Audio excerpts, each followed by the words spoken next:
So we are on time at 6:30. Hello, आप में से जिसका माइक ऑन है प्लीज अपना माइक म्यूट कीजिए। मनोज कुमार, सारे कनेक्टेड हो चुके हैं? हर्ष सर, ऑलमोस्ट बच्चे आ ही चुके हैं। इस 33 अराउंड 40 हैं। Hello hello, academics department, hello. ये सर अमीर बोल रहा हूँ सर, ऑलमोस्ट बच्चे आ गए हैं सर। ओके, तो हम स्टार्ट करें? ये सर। चलिए, okay students, so welcome back to Calvin. तो लास्ट क्लास में हम सभी ने बहुत कुछ पढ़ा about matter and surroundings. I hope आप सभी ने असाइनमेंट्स भी सॉल्व किए होंगे जो आपके ऐप पे अपलोड हुए थे। तो सबसे पहले तो हम क्वेश्चंस को डिस्कस करेंगे। आई होप सभी क्वेश्चंस देख पा रहे हैं। क्या ये मेरी व्हाइट बोर्ड की स्क्रीन विजिबल है? क्या ये चीजें विजिबल है सभी को? नो सर, थोड़ा सा फोकस कर दीजिए। क्या हो गया बेटा? सर थोड़ा सा फोकस कर, मतलब जूम कर दीजिए। बेटा क्वेश्चन तो मैं करा दूंगा जूम, पहले आप मुझे बताओ कि आपको स्क्रीन दिख रही है? Yes sir. Yes yes sir. Yes sir. Okay okay, चलिए चलिए बेटा माइक म्यूट रखो। आपकी आवाज, मेरी आवाज मुझे सुनाई दे रही है क्योंकि, चलिए। So we will now focus on the first question. बेटा नीरज, बैठ रहे हो?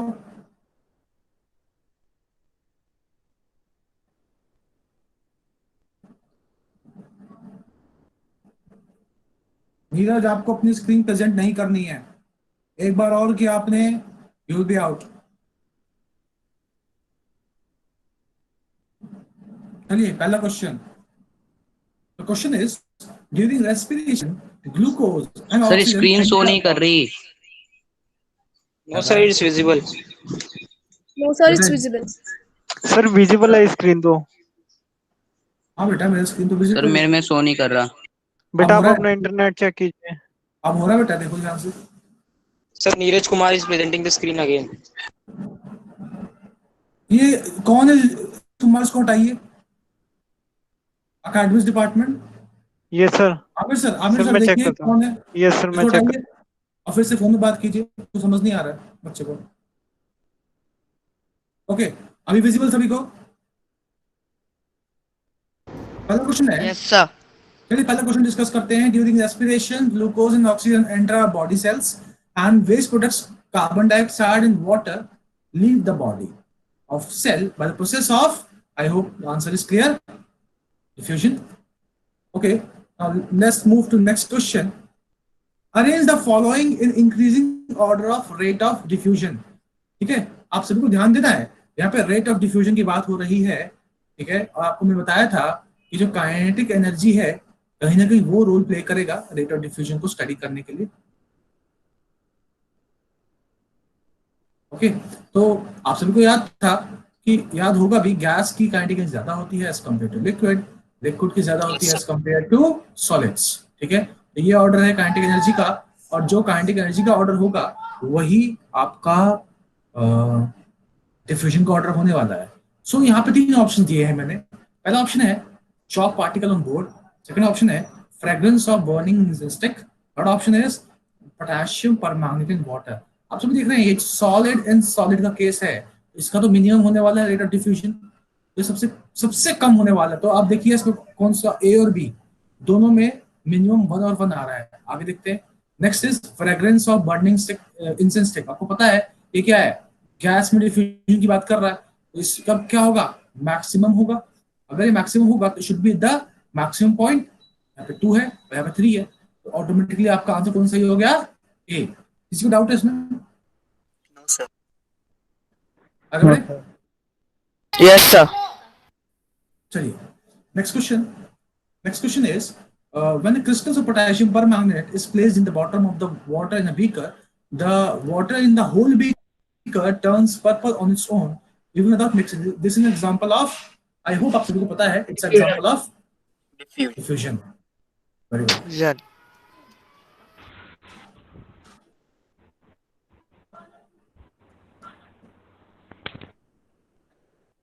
सर आप पीडीएफ शेयर करोगे ना? बेटा आप लोगों के ऐप पे ही अपलोडेड है ना? आप लोगों के पास कार्ड्स कैल्विन ऐप है, वहां पे ये क्वेश्चंस अपलोडेड हैं, ठीक है, आपको वहीं पे सॉल्व करने हैं, वहीं क्वेश्चन कॉपी में नोट करने हैं। You won't be getting this PDF because this PDF is only for this staff, okay, faculties के लिए है बेटा, this can not be shared like this. Still you can take a screenshot of question while we are discussing, है ना, it's very easy. Okay, let's move to next question. बाकी question तो आपको आपके पास है ही ऐप पे। This time we are going completely online, ठीक है, हम चीजों को ऑनलाइन करेंगे and we will try to learn in best possible way. Next question is the which of the following correctly represent Graham law of diffusion. मैंने आपको बताया था ग्राम लॉ, या बताया आप सभी को, मैंने ग्राम लॉ ऑफ डिफ्यूजन बताया है? नो सर, आपने नहीं बताया। No sir. जान लेते हैं। नो सर, ग्राम लॉ नहीं बता। अरे ठीक है, ओके। ये बोलता है कि rate of diffusion, Graham law of diffusion कहता है is inversely proportional to the square root of density. याद रहेगा अभी, ये है आपका। सर पर एक और बार प्लीज एक्सप्लेन इट। बता रहा हूँ बेटा, बिल्कुल। पहले आप बताओ, ये समझ में आया मैंने क्या बोला? मैंने बोला है जितनी ज्यादा डेंसिटी होगी उतना कम होगा डिफ्यूजन का रेट। इसमें कुछ कॉम्प्लेक्स है क्या? नहीं सर, समझ नहीं आया। बेटा मैं कह रहा हूँ डेंसिटी जितनी बढ़ेगी डिफ्यूजन का रेट उतना ही घटेगा, उतना ही मुश्किल है डिफ्यूजन। सॉलिड्स की डेंसिटी हाई होती है ना, तो उसमें डिफ्यूजन क्या होता है, लो होता है कि नहीं होता है? Tell me. सर लो होता है। फिर सर आपने समझाया था रेट ऑफ डिफ्यूजन, सर ये समझा रखा है आपने अंडर रूट इनवर्सली प्रोपोर्शनल वाला, पर आपने ग्राहम लॉ नहीं बताया। बेटा यही ग्राम लॉ ऑफ डिफ्यूजन है, इसको ग्राम लॉ ऑफ डिफ्यूजन भी कहते हैं, ठीक है। Okay sir. आपके जीएसटीसी में क्वेश्चन भी आ सकता है इसके ऊपर, it's a very important question, इसको इंपॉर्टेंट मार्क करना आप सभी, ठीक है। ओके, तो now let's move to the, अब बेटा मैंने तो आपको आप सबको बताया है, लेकिन आप सभी देख सकते हैं कि यहाँ पे ऑप्शन में कुछ और ही पूछा हुआ है ना। तो ऑप्शन में कहीं डेंसिटी नहीं दिख रही है, यहाँ तो रेशियोज की बात हो रही है ना। देखो यहाँ पे R1 की बात कर रहा है, ये R2 की बात कर रहा है, यानी कि दो रेट ऑफ डिफ्यूजन इसने लिया है, उनका रेशियो दे रहा है। और आपको मैंने बताया था कि rate of diffusion is inversely proportional to density, तो R1 D1 डेंसिटी के इनवर्सली प्रोपोर्शनल है, और R2 क्या है, D2 के इनवर्सली प्रोपोर्शनल है। इनका रेशियो ले लो, तो रेशियो क्या आएगा, R1/R2 is equals to root 1/D1 upon 1/D2, तो R1/R2 is equals to D2/D1 का रूट, होल रूट। आया समझ सभी को? Yes sir. Good evening sir, you are not audible. क्या बेटा? सर ऑप्शन वाला समझ नहीं आया कैसे आया आंसर। यस सर, ये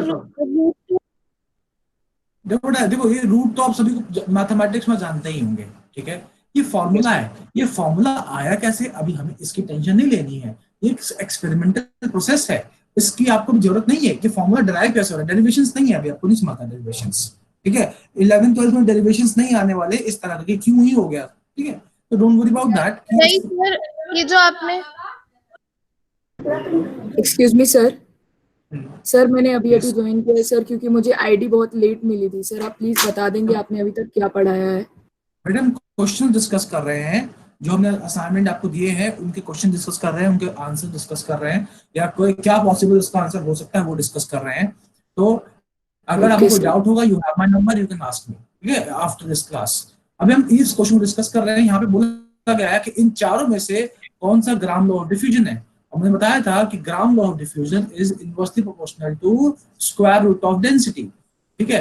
अगर मैं डेंसिटी को D बोल दूं, ठीक है, तो ये फॉर्मूला क्या बन जाएगा, R is inversely proportional to 1/D। किसी को यहाँ तक दिक्कत है क्या? आई होप यहाँ तक ये चीजें क्लियर है। Yes sir, clear sir. चलिए, मैं ये कह रहा हूँ कि हम दो केस ले लेते हैं।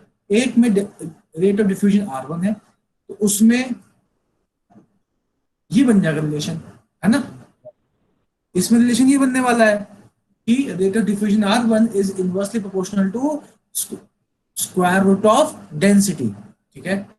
दूसरा रिलेशन क्या बनेगा, एक और रेट ऑफ डिफ्यूजन है, उसको मैंने R2 बोला, उसका बन जाएगा 1 upon square root of dt, ठीक है।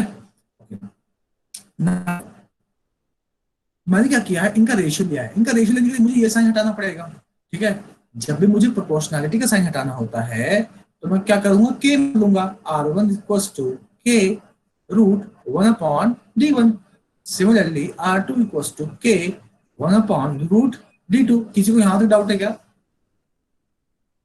No sir. अब इसको डिवाइड कर दीजिए, नो सर। इसको डिवाइड कर दीजिए, क्या k से k कट गया, k तो कोई भी कांस्टेंट था जो मैंने मन से ऐसे मान लिया था। Yes sir. तो सर फिर आपने वहाँ साइड में D2/D1 को क्यों करेक्ट कर रखा है? बता रहा हूँ बेटा, बेटा मैथमेटिक्स भी होती है कुछ, वो मैथमेटिक्स लगाई है मैंने इस पे, ठीक है। वो मैथमेटिक्स देखते हैं हम क्या है। सर मतलब इसका आंसर होगा R1 upon R2 is equals to D2 upon D1। तो सर क्योंकि इनवर्सली प्रोपोर्शनल है जो समझो, डी शांत हो जा, शांत हो जा बेटा, शांत हो जा, पढ़ रहे हैं। 1 upon D1 upon 1 upon D2। देखो इस पे भी स्क्वायर रूट था, इस पे भी स्क्वायर रूट था, तो मैंने पूरे पे ले लिया। यहाँ तक किसी को डाउट है? नहीं है ना? No sir. No sir. इसको मल्टीप्लाई करोगे और ये इससे होगा। बेटा देखो ये तो मैथमेटिक्स है, ये तो आपको आनी चाहिए, है ना। क्या होगा, 1 into D2 upon 1 into D1। मैं फिर भी बेटे पूरा बेसिक बता रहा हूँ, आप सभी को अगर नहीं आता तो फिर भी मैथमेटिक्स का रूल सिखाता हूँ। अगर A upon B upon C upon D दिया हुआ है तो ये आपस में मल्टीप्लाई होंगे और ये आपस में मल्टीप्लाई होगा। This will equals to A into D upon B into C। सभी को आता है ये फॉर्मूला। तो R1 upon R2 equals to root D2 by D1। क्या दिक्कत है इसमें? तो बहुत इजी फॉर्मूला बना रहा हूं मैं तो, है ना। ठीक है बेटा, यस सर। चलिए चलिए अगला क्वेश्चन डिस्कस करते हैं। देखो ये क्या कह रहा है, ये कह रहा है अगला क्वेश्चन कि आप इस ग्राम लॉ ऑफ डिफ्यूजन को कहां कहां यूज कर सकते हो। दरअसल मैं चाहता था कि इस क्वेश्चन को ना साथ साथ एक्सप्लेन करूं टॉपिक को, ठीक, इसलिए मैंने इसको इसमें डाला है। आफ्टर मेकिंग दिस असाइनमेंट मुझे रियलाइज हुआ कि बच्चों को ही सिखाना चाहिए, क्योंकि ये जीएसटीसी पॉइंट ऑफ व्यू से आ सकता है, क्योंकि अभी तक आया नहीं है ये, तो देयर आर चांसेस कि इस बार फंसे, ठीक है। ओके, तो पहला क्वेश्चन, पहला पॉइंट है, it helps in separation of gases of different density. सही बात है, आप यहाँ देखो, यहाँ जो रिलेशन है वो डेंसिटी से तो है, तो अगर मुझे डेंसिटी मालूम पड़ जाएगी तो क्या मैं उन गैसेस को सेपरेट कर पाऊंगा? बिल्कुल कर पाऊंगा डेंसिटी के आधार पर, ठीक है। कैसे करते हैं डेंसिटी के आधार पर सेपरेशंस, ये आप सेकंड चैप्टर में सीखेंगे मुझसे ही। सेकंड, तो पहला ऑप्शन तो सही है। Second option, it helps to separate isotope of certain elements. First option क्यों हुआ बेटा अगर आप यहाँ पे, अगर आप यहाँ, क्या बोलो सर, हम गैसेस में से कैसे सीखेंगे? वो तो हम डिफरेंट मैटर में सीखेंगे ना, सॉलिड, गैस और लिक्विड। नहीं, मैं क्या कह रहा हूँ, मैं आपको कह रहा हूँ सेकंड चैप्टर में सेपरेशन ऑफ मैटर है, हम वहां पढ़ेंगे इसको अभी। आप समझ रहे हो मैं क्या कह रहा हूँ? करेक्ट है, करेक्ट है सर। हाँ बोलो। सर फर्स्ट पॉइंट फिर से एक्सप्लेन कर दीजिए। बेटा मैंने अभी, तुम लेट आएगा, तू लेट आया बेटा। कौन बात कर रहा है? सो वॉइस एको हो रही है आपकी। बेटा यहाँ तो नेट इंटरनेट सही है, किसी का माइक ऑन है, वो माइक ही वो जो है वो बाउंस बैक कर रहा है। सर यहाँ पे भी एको हो रही है आवाज। Please don't do this. किसी के बच्चे का माइक अगर ओपन है तो बेमतलब माइक ओपन ना करें, ठीक है। Try to focus in class because it's very important is going on, ठीक है। तो हम, मैं दोबारा से एक्सप्लेन करता हूँ, घबराने की कोई बात नहीं है।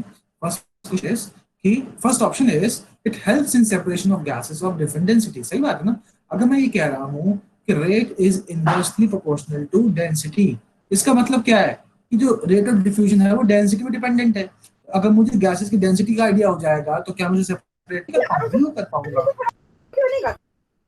कैसे करेंगे? फ्रैक्शनल डिस्टिलेशन की मदद से। ठीक है, हम पढ़ेंगे इसके बारे में, सेपरेशन ऑफ गैसेस के बारे में पढ़ेंगे हम बाद में। Next point, it helps to separate certain isotope. Isotope क्या होता है? ये एक नया टर्म देख रहे हो, क्वेश्चंस के थ्रू जब नए नए टर्म आते हैं ना तो सीखने में मजा आता है। आइसोटोप क्या होता है? Isotopes are those elements. Sir atom के जो न्यूट्रॉन में डिफरेंस होता है ना। सुनो बेटा, मैं पढ़ा रहा हूँ अभी, आप होल्ड पे रखिए। जब मैं कुछ बोल रहा हूँ, you try to listen it, don't break the class like this. आपको डाउट है, स्पीक योरसेल्फ, कि speak that you have a doubt and wait for me to respond, ठीक है? बिकॉज इट्स ऑनलाइन क्लास, तो you have to manage this thing. अगर आप बार बार बीच में बोलोगे तो चीजें ब्रेक होंगी, है ना? तो एक बार जो मैं समझा रहा हूँ पहले वो समझो, फिर जो आप बोलना चाहते हो फिर वो बोलो। शायद मेरे समझाने के बाद जो तुम्हारा डाउट है वो क्लियर हो जाए अपने आप, है ना? ओके, तो मैंने बोला है कि आइसोटोप वो एलिमेंट है which have same atomic number but different mass number. आप सभी ने देखा होगा एलिमेंट का सिंबल होता है, मान लो कोई एलिमेंट है हीलियम, आपने देखा होगा पीरियोडिक टेबल में कुछ ऐसा होता है, ठीक है? उसके नीचे एक नंबर होता है, ऊपर एक नंबर होता है। नीचे वाले नंबर को हम बोलते हैं एटॉमिक नंबर और ऊपर वाले नंबर को हम क्या बोलते हैं? Mass number. तो आइसोटोप वो एलिमेंट होते हैं जिसमें ये नंबर तो सेम होता है लेकिन ये नंबर अलग अलग होता है। फॉर एग्जांपल हाइड्रोजन की बात करूं तो हाइड्रोजन के 3 आइसोटोप होते हैं, तीनों का एटॉमिक नंबर तो सेम है लेकिन मास नंबर अलग अलग है, जिसके कारण क्या होता है, इसके मास में चेंजेस आते हैं। जो ऊपर वाला नंबर है ना, ये इसके मास को अफेक्ट करता है। तो अगर मास अफेक्ट होगा डेंसिटी भी अफेक्ट होगी, अगर डेंसिटी अफेक्ट होगी तो डिफ्यूजन का रेट भी अफेक्ट होगा। तो क्या सेकंड पॉइंट भी सही है या नहीं है कि it helps to separate isotope और सेपरेट एलिमेंट की करने के लिए वो भी डेंसिटी what is डिपेंड कर रहा atomic है। number? वही बता रहा हूँ, पहले आपको बता, ये क्लियर है? Yes, sir. एटॉमिक मास मास Yes, नंबर क्लियर है? मैंने बोल दिया कि यस सर। मास नंबर कहीं ना कहीं हमें मास की स्टडी करने में मदद करता है। एटॉमिक नंबर क्या करता है? Atomic number helps you in number of proton और इलेक्ट्रॉन, ठीक है? For neutral atom.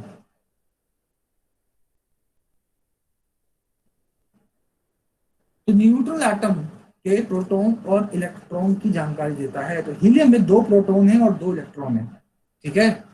और ये जो मास नंबर है ये बताता है प्रोटॉन प्लस न्यूट्रॉन, ठीक है?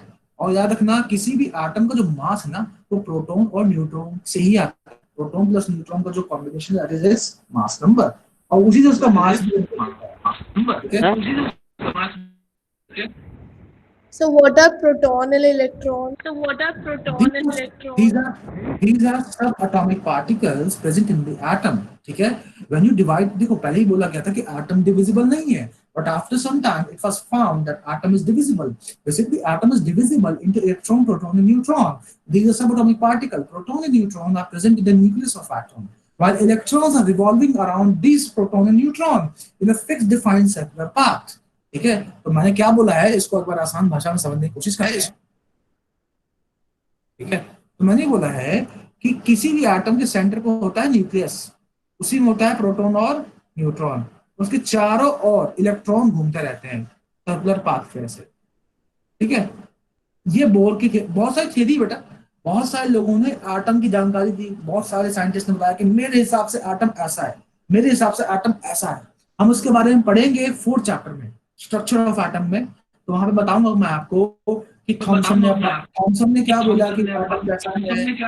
बेटा माइक मत ऑन करो अपना, don't put your mic on while I'm teaching because it is creating echo. So I said sir echo नहीं एको। अरे बेटा तू केमिस्ट्री के टीचर से इंग्लिश उम्मीद मत कर, ठीक है? समझ गया? केमिस्ट्री पे ध्यान दे। Okay, so I said okay sir. I said बहुत सारे मॉडल्स हैं जैसे कि Thomson model, then Rutherford model, then Bohr model, then wave mechanical model. ये सारे मॉडल्स मैं पढ़ाऊंगा आपको but in the 4th chapter, जिसमें बताऊंगा कि हर एक साइंटिस्ट ने अपने अकॉर्डिंग किस तरह से एटम की संरचना बताई, एटम का स्ट्रक्चर समझाया। But right now we don't need to go in deep of that, ठीक है? फिलहाल हमें बस ये पॉइंट समझना है। Next, it helps to determine density of unknown gas by comparing its rate of diffusion with the known gas. सही बात है, बहुत बहुत ही इजी पॉइंट है। और ट्रस्ट मी, यहां से बड़ा प्यारा क्वेश्चन बन सकता है कि अगर मैं जीएसटीसी पेपर सेट कर रहा हूं तो यहां से ना बहुत प्यारा क्वेश्चन बन जाएगा और बच्चों को लगेगा ओ माय गॉड कितना कॉम्प्लेक्स क्वेश्चन दिया है जीएसटीसी में। ठीक है, तो आपको मैंने एक रिलेशन दिया था अभी थोड़ी देर पहले, R1 by R2 equals to root D2 by D1। अच्छा अभी please wait sir, can you repeat the third question, मतलब थर्ड पॉइंट, क्योंकि सर आवाज ब्रेक हो रही थी। ओके बेटा, थर्ड पॉइंट आप सभी को दिख भी सकता है, मैं वापस से स्क्रीन पे लेकर के आ गया हूं उसको, एंड आप सभी देख सकते हो। थर्ड पॉइंट इज, ये हमें डेंसिटी, कोई एक अननोन गैस की डेंसिटी को डिटरमाइन करने में मदद करता है। अगर हम दूसरे गैस जिसकी जो अननोन गैस है उसके बारे में हमें जानकारी हो तो हमें ऐसे गैस जो अननोन है उसके बारे में हमें इन्फो मिल सकता है। कैसे? सपोज एक गैस है ए, उसकी रेट ऑफ डिफ्यूजन R1, एक गैस है B, उसका rate of diffusion R2। R1 की डेंसिटी इतनी, R2 की डेंसिटी इतनी। अब मान लो मुझे ये पता नहीं है, ये x है। अब एक चीज बताओ, अगर मैं आपको ये वैल्यू दे दूं, ये वैल्यू दे दूं, ये वैल्यू दे दूं, तो क्या ये पता नहीं कर पाओगे आप? यस सर, कर लेंगे। ग्राम्स लॉ ऑफ डेंसिटी से। और बेटा सर यही R2 है। की डेंसिटी D2 ही होगी ना? क्या क्या क्या बेटा, क्या फिर से बोलो? सर आई एम आस्किंग कि R2 की डेंसिटी D2 ही होगी ना? बिल्कुल होगी। 2 का मतलब क्या है? सेकंड गैस, बी गैस, उसकी डेंसिटी ये, R1 की 1 की डेंसिटी ये, तभी तो 1 और 2 मेंशन किया है ना? ओके सर, सभी को थैंक समझ में आ रहा है? सभी को समझ में आया बेटा? यहाँ Yes, sir. बहुत important, it's a very important formula. I want you to keep this in block, in a dark block, because this is going to create a very good question in JSTSC examination and other Olympiads, because no other student is aware of this formula, but आपको पता है, और आपको पता है तो आप question में अटेम्प्ट कर पाओगे। यहाँ से आप 4 नंबर एक्स्ट्रा ले जाओगे और आपकी रैंक 5000 ज्यादा बढ़ जाएगी। ठीक है, इस साल केल्विन ने AIR2 दिया है NTSC में, तो मुझे आप लोगों से JSTSC में भी AIR1 चाहिए। आएगा ना? यस सर, बिल्कुल Yes, sir, आएगा बिल्कुल। Very good, very good.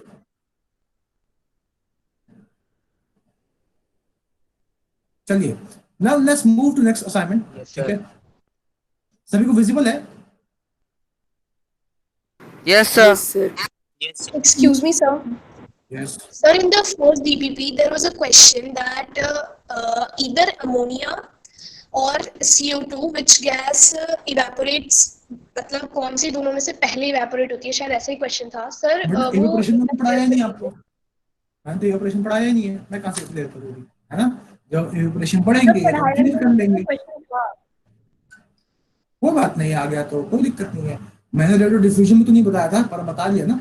जैसे जैसे असाइनमेंट्स हम सॉल्व करेंगे ना, ऐसा कोई कंसेप्ट, कोई टॉपिक अगर लगेगा कि हाँ मैं डिस्कस करना, तो हम डिस्कस करते रहेंगे। Wait for first evaporation, let me teach evaporation first, and if you still feel that evaporation is not clear to you, you are not able to solve that question, you can ask me after that also.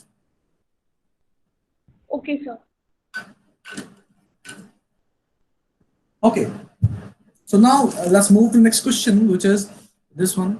Is asking the boiling point of ethane is minus 88 degrees Celsius. The temperature will be equivalent to, आपको 4 option दिया हुआ है, चारों kelvin में है, यानी kelvin में है चारों options, and you have to find out the correct one.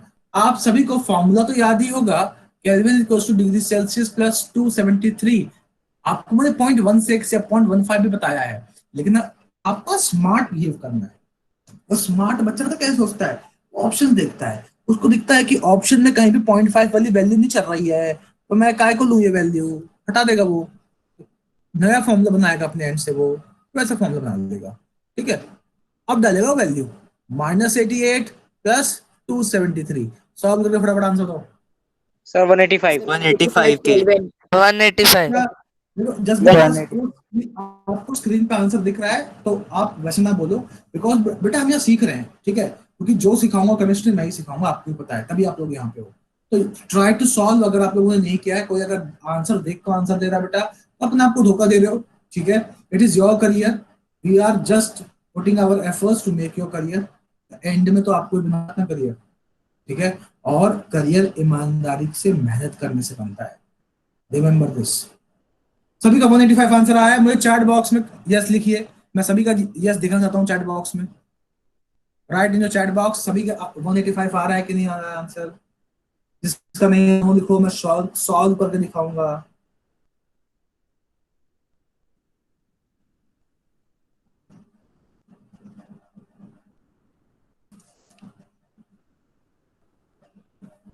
Sir जो मैं आपने और R2 की D2/T1 इस सॉल्यूशन का नाम था क्या था? ग्राहम। हाँ, Graham law of diffusion. Graham एक साइंटिस्ट था। अगर मान लो साइंटिस्ट का नाम होता बंटी, तो बंटी लॉ ऑफ डिफ्यूजन, वहां पे ग्राहम नाम चलता है।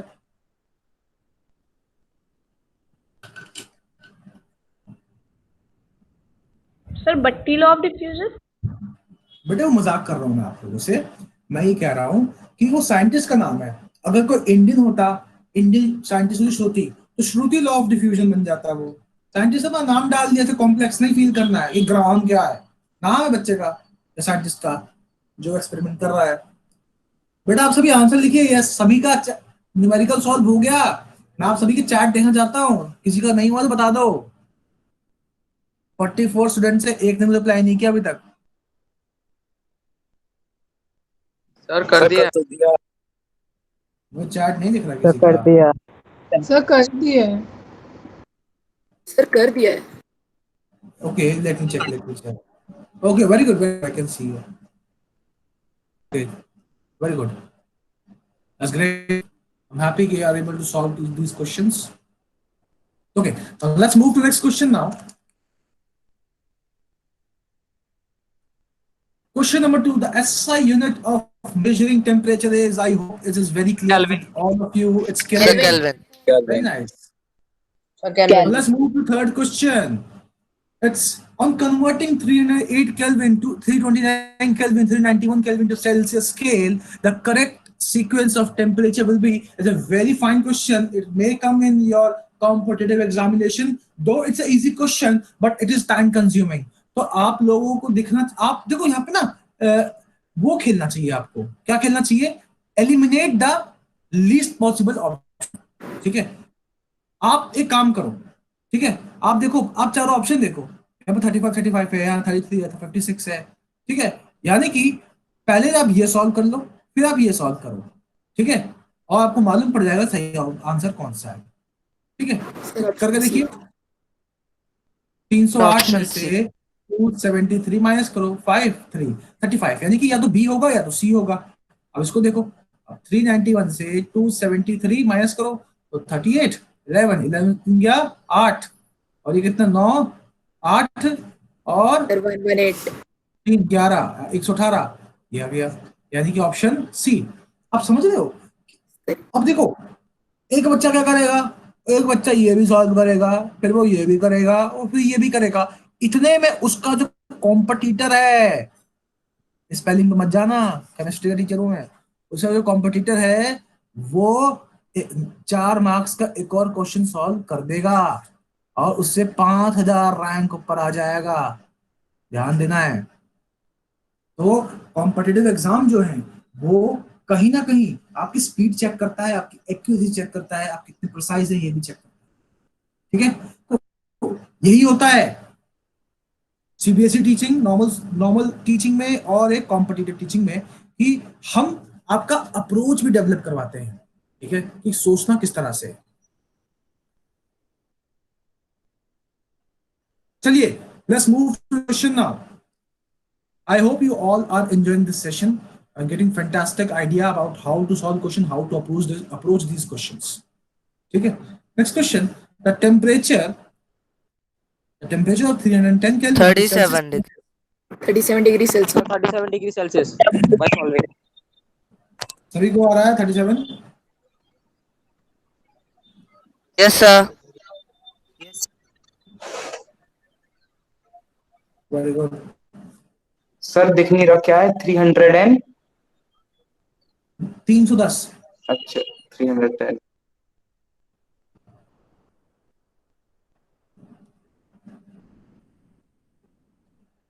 अब दिख रहा है? Yes sir. चलिए नेक्स्ट क्वेश्चन देखते हैं। 37 degrees Celsius is the human body temperature, psychological, which can be used represented in Fahrenheit. Fahrenheit में इसको कन्वर्ट कर 98.6 degree Fahrenheit 98.6 bye degree calculate. Fahrenheit 6 degree. Yes sir. सभी ने सॉल्व किया है। किसी को अगर सॉल्व करना नहीं आया बेटा बता दो, मैं सॉल्व करके दिखाऊंगा। चैट बॉक्स देख रहा हूँ मैं सभी सर का। फॉर्मूला बता दो। फॉर्मूला है, भूल गया। फॉर्मूला एक बार बता दो सर, एक बार बता दो। फॉर्मूला क्या था, किसी को याद है? क्या यस था? सर, मुझे याद है, मैं बताऊं? सब मुझे याद है। 5 into बताओ, 6 बताओ। 5 is equals to f minus 2 by 9. Sir, F is equal to 9/5. 9/5 फिर ब्रैकेट में C प्लस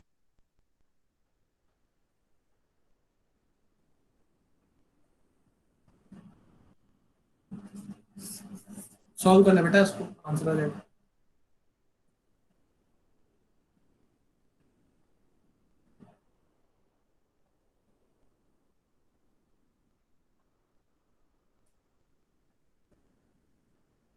सभी का हो गया? Very nice. चलिए आगे बढ़ते Yes, हैं। sir.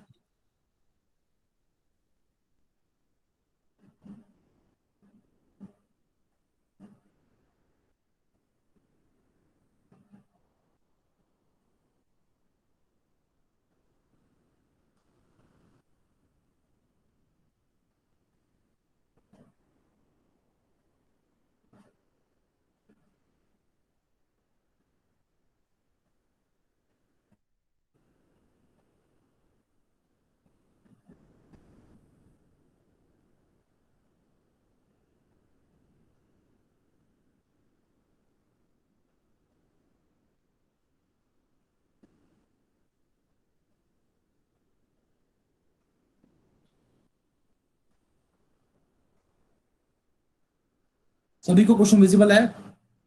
Yes, Yes, sir. sir. चलिए let's move to next question.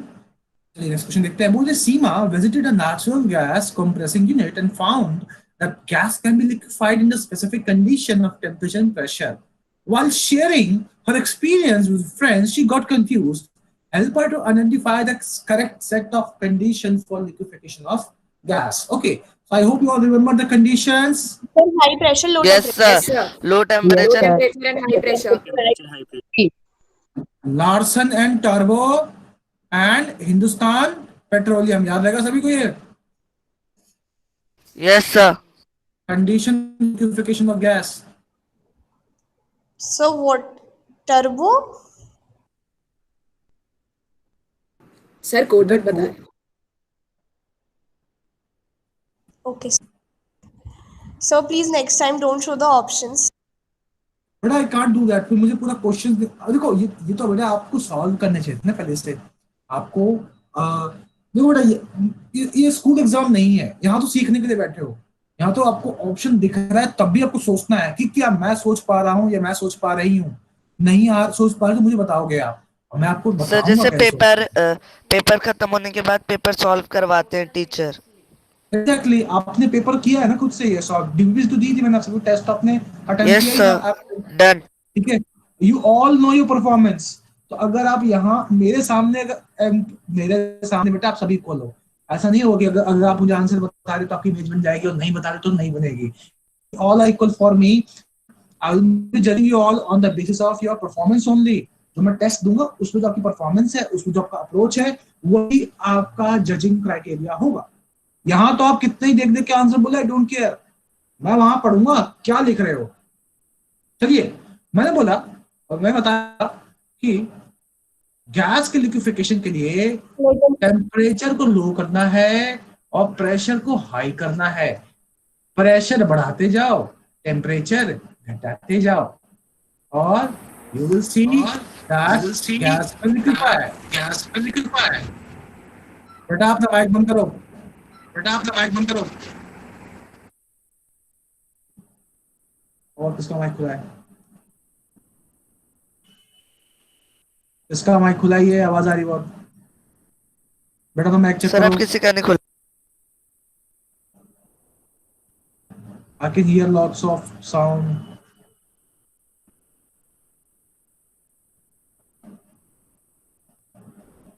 Okay भाई नाइस, चलिए। ओके, समझ में आ रहा है सभी को क्वेश्चंस कैसे कैसे हम अप्रोच कर रहे हैं? चलिए आगे बढ़ते हैं।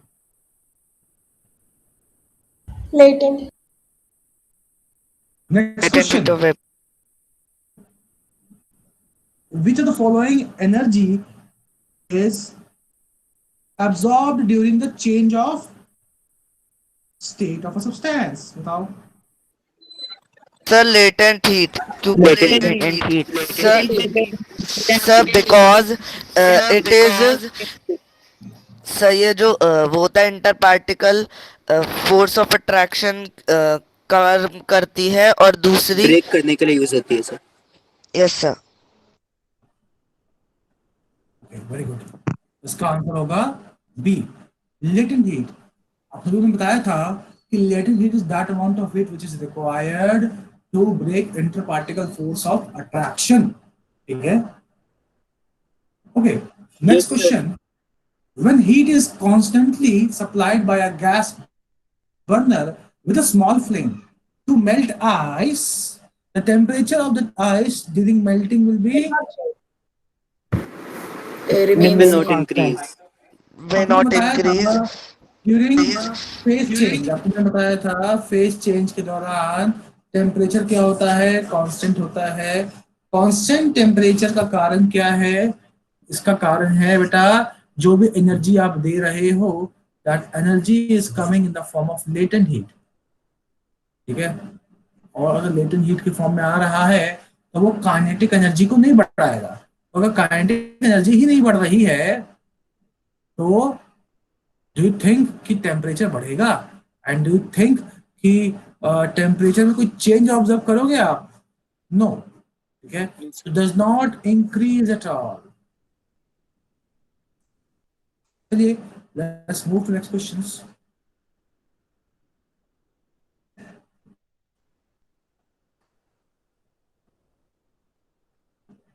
Okay, next question is, when water at 0 degrees Celsius freezes to form ice at the same temperature of 0 degrees Celsius, then it absorbs some heat, release some heat, neither absorb or no release heat, absorb exactly 3.34 in terms of joule per kg of heat. आपको ने बहुत प्यारा relation बताया था Loses heat. ice is converted into water, ice loses absorb latent heat. Latent heat, ice जो है latent heat absorb करता था कितना? इतना। ठीक है, और ये भी बताया था कि जब वापस ये आइस में कन्वर्ट होगा, क्या बेटा? सर समझ में नहीं आ रहा, बीच में कोई नहीं बोले जा रहा है तो आवाज कट रही है आपकी।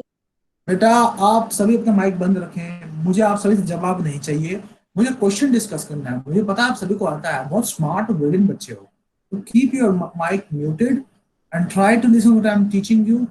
जब मैं क्वेश्चन डिस्कस कर लूं, आपको डाउट हो आप तब पूछे मुझे। ठीक है, आपको लगता है कि आपके पास कोई इन्फो है तो वो इन्फो आप मुझसे शेयर करना चाहते हैं, तो क्वेश्चन को डिस्कस करने के बाद बताएं।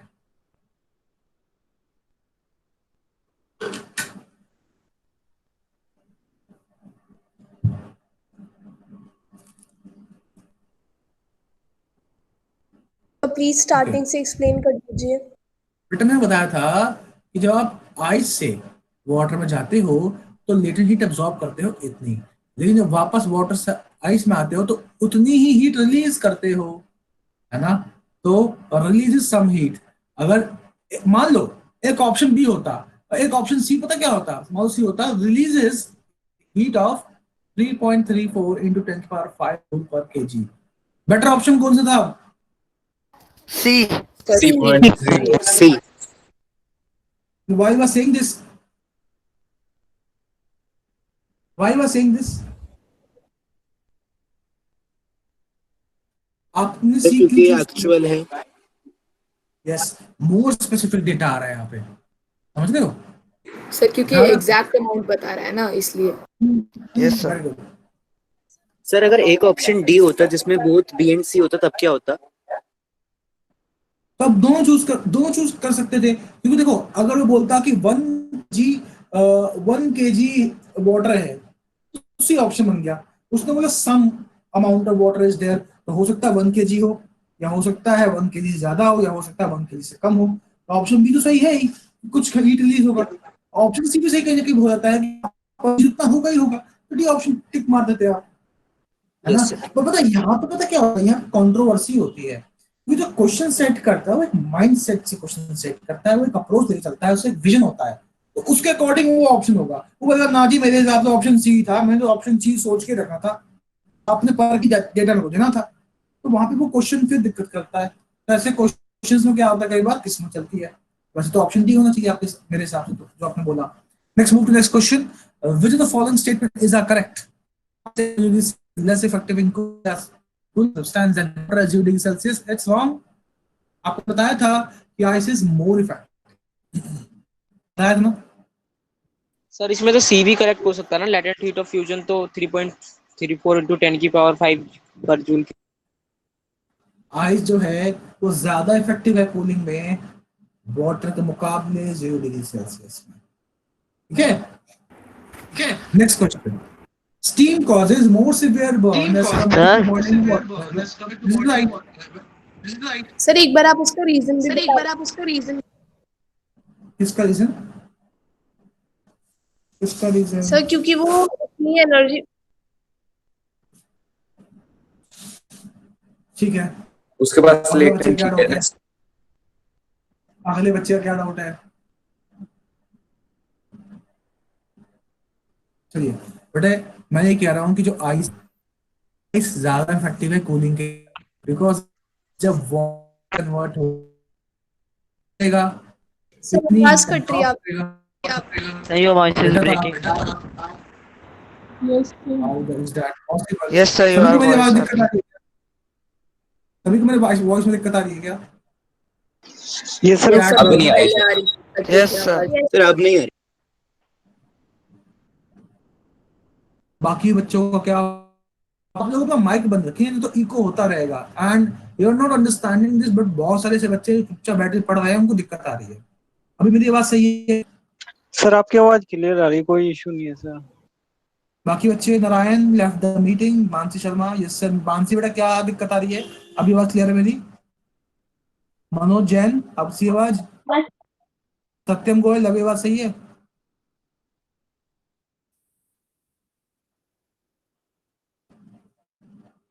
बेटा चैट बॉक्स में लिखो, चैट बॉक्स में लिखो। चलिए तो बच्चों आगे बढ़ते हैं।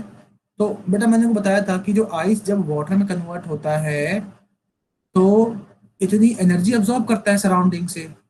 ठीक है, अब मान लो सराउंडिंग जो है वो गिलास है, ठीक है, इसके अंदर मान लो कुछ रखा हुआ है, कोई सब्सटेंस, तो सब्सटेंस अब्सॉर्ब करेगा, तो सब्सटेंस को ज्यादा कूल करेगा ना, क्योंकि उसने इतनी एनर्जी ज्यादा अब्सॉर्ब करी as comparison to this water. अगर मैं वाटर के कांटेक्ट में रखूं तो ये भी एनर्जी अब्सॉर्ब करेगा, लेकिन आइस इतनी ज्यादा करेगा। तो अगर ये एक्स कर रहा है तो ये एक्स प्लस दिस वैल्यू करेगा, ऑब्वियस सी बात है ज्यादा कूलिंग करेगा इसकी। नेक्स्ट ऑप्शन है, steam causes more severe burn as compare to boiling water at 100 degree Celsius. सही बात है, अगर मैं स्टीम की बात करूं और बॉइलिंग वाटर की करूं, if I compare these two cases, आपको पता है कि स्टीम के पास कितनी वैल्यू ज्यादा है? 22.5 into 10⁵ जूल पर केजी। तो अगर इसके पास x जूल पर केजी एनर्जी है तो इसके पास x प्लस इतनी वैल्यू जाता है ना? अब एक चीज बताओ सर ये जो x है ये उस स्टीम की वो है कि कितनी हीट कॉज करता है। हाँ, ये इतनी हीट रिलीज करेगा बॉइलिंग वाटर, है ना? तो जब मान लो कोई ह्यूमन बॉडी है, ठीक है, तो अगर कोई इसके कांटेक्ट में आएगा तो वो इतनी एनर्जी रिलीज कर देगा और स्टीम भी रिलीज करेगा, लेकिन इतनी ज्यादा, इतनी एक्स्ट्रा एनर्जी रिलीज करेगा, ज्यादा कौन दिलाएगा इस मनुष्य को? इस मनुष्य को ज्यादा दिलाएगा स्टीम, ज्यादा बर्न्स स्टीम से आएंगे क्योंकि स्टीम के पास ज्यादा एनर्जी है। I hope you can see that. Am I audible to everyone? Is this question clear? Sir मेरे पास एक Yes, sir. Clear. Sir I have Excuse me, sir. बोलो बेटा। सर इसमें थर्ड ऑप्शन भी सही हो सकता है, इसमें लैटेंट हीट ऑफ फ्यूजन के बारे में मुझे बताया Yes, है। sir. वो kg है, kj है। देखा बेटा क्या क्या बोल रहा है। अभी तो वहां पे आया नहीं ना बेटा, तू सबर तो रख, समझ रहा है। पहला पैर हमें उठाया नहीं है, पहला पैर हमारा जमीन पे आया नहीं है, तो हम दूसरा पैर पहले उठा रहे हो, गिर जाओगे आराम से, है ना। मैं एक एक पॉइंट डिस्कस करूंगा, don't worry. Next, latent heat of fusion of ice is 3.34 into 10⁵ kilo joule पर केजी। तो किलो जूल में आ गया, मैं तो जूल पर केजी लिखा था। देखो यहाँ भी, ठीक है, अगर आप यहाँ पे आओ, ये देखो यहाँ भी क्या वैल्यू है, जूल पर केजी है। Okay sir. Next option, anthracene do not show sublimation. नहीं, सब्लिमेशन शो करता है anthracene. Option B is correct. सभी क्लियर है यहाँ तक? Yes sir. Yes, sir. चलिए नेक्स्ट क्वेश्चन की बात करते हैं। Let's move to next question now. तो नेक्स्ट क्वेश्चन क्या है, कह रहा है कि which of the following statement is are correct. Melting point of is a measure of force of attraction between इस पार्टिकल। ये तो बिल्कुल सही बात है ना। पढ़ाया है मैंने, लिखवाया है ये पॉइंट आप सभी को। Yes, sir. लिखवाया है point. Yes, Physical sir. state of matter can be changed by changing temperature and pressure. This point is also correct. ठीक है, मैंने आपको ये पॉइंट बताया है कि किसी भी फिजिकल स्टेट को आप प्रेशर और टेम्परेचर के अंदर चेंजेस ला करके बदल सकते हो। Next point, latent heat overcome the force of attraction between the particle of a substance. ये भी सही है, आप सभी को बताया था कि लेटेंट हीट है वो inter particle force of attraction को ब्रेक करता है। वही तो ये क्या रहा है, मतलब क्या, ब्रेक करना। Third point is also clear, तो option D is the right answer. Sir first point का सर मीनिंग समझ में नहीं आया। बेटा मैंने आपको क्लास में समझाया था, ये जो मेजर पॉइंट है किसी भी सब्सटेंस का, that is the major force of attraction. बताता है कि कितना ज्यादा पार्टिकल के बीच में फोर्स ऑफ अट्रैक्शन है। जितना ज्यादा inter particle force of attraction होगा उतना ज्यादा मेल्टिंग पॉइंट होगा।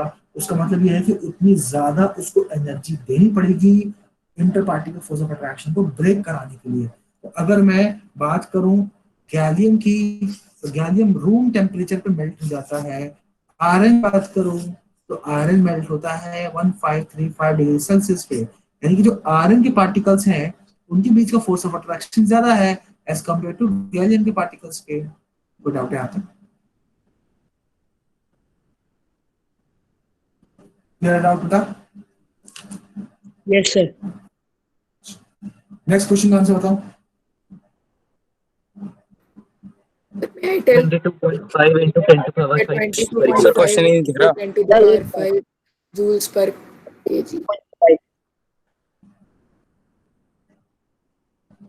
सर ए भी सही है। तो देखिए ऑप्शन ए क्या रहा है 2.25 into 10 की पावर 6 जूल पर केजी। अब चलते हैं अगला ऑप्शन की ओर।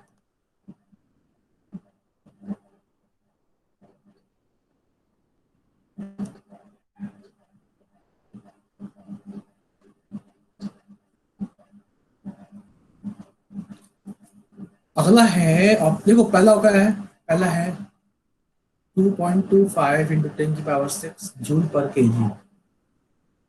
अगला है 3.24 into 10 की पावर 6 जूल पर केजी। 22.5 into 10 की पावर 4 जूल पर केजी। तो ऑप्शन सी सही है ना? ऑप्शन ए गलत है? ऑप्शन सी गलत है। ऑप्शन सर ऑप्शन सी गलत है sir, option A. Option C गलत है सर, ऑप्शन ए सही है। क्यों? आपको मैंने वैल्यू सिखाई है 22.5 है, 2.25 है। 10 होनी चाहिए थी सर, लेकिन 2.25 के साथ वहाँ पे 10 to the power 6 भी तो है सर, तो अल्टीमेट वैल्यू तो वही आ जाएगी। Very good, excellent excellent.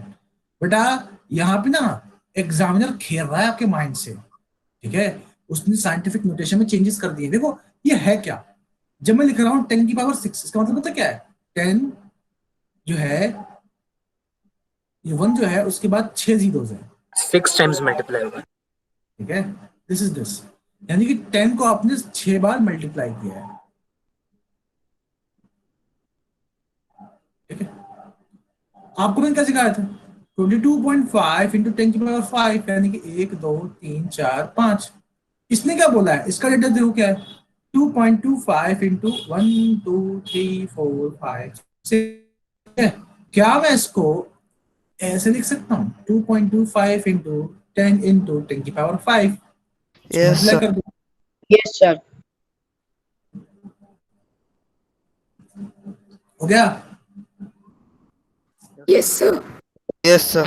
Yes. Very good, let's move to next question now. Condensation.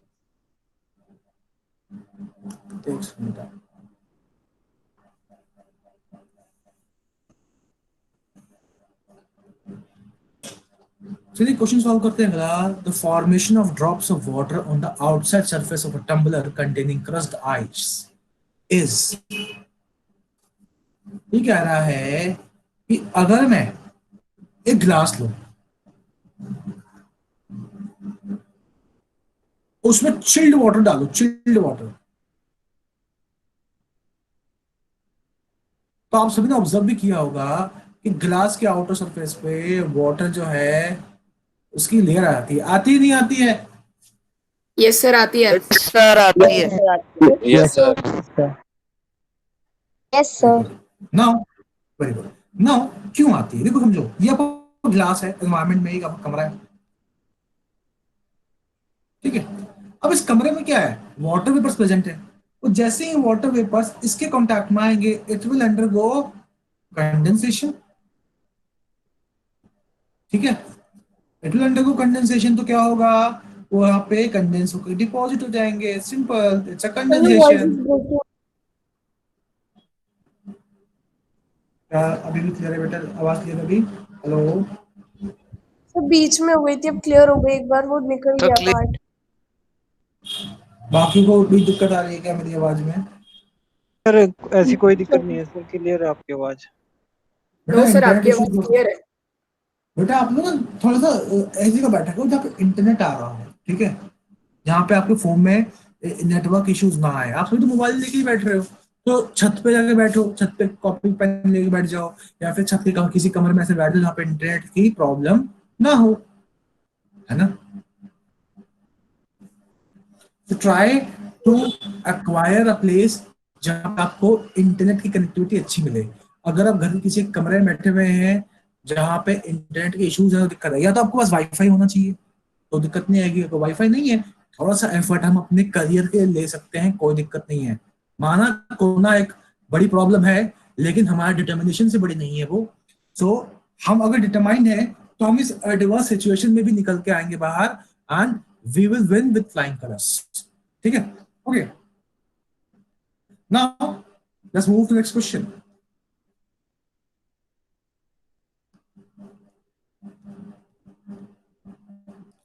अगला सवाल है, the conversion of a solid into vapour without passing through the liquid state is called sublimation। मिशन। बताया था मैंने आपको कि सॉलिड से सीधा बनता है गैस, उसको हम बोलते हैं सब्लिमेशन, और गैस से बनता है सॉलिड, उसको बोलते हैं डिपोजिशन। अगला सवाल, dry ice is, that's very very easy question, I hope आपसे कोई दिक्कत नहीं है। अगर solid CO2, yes sir. Solid CO2 को ही हम ड्राई आइस बोलते हैं। अभी कहाँ तक क्लियर है? Yes sir. सभी असाइनमेंट सॉल्व किए थे? Yes, sir.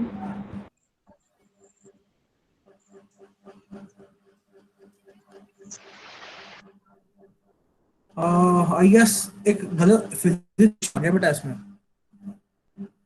है ना। This question is not in your chemistry, ठीक है, it's error, it's a physics question, by mistake हो सकता है आ गया हो। Okay, let's move to next question. The following can not sublime, इसमें से कौन सब्लाइम नहीं हो सकता? कैम्फर तो हो सकता है, आयोडीन हो, दिख रहा है सभी को? Yes sir, yes sir. Sir it is visible.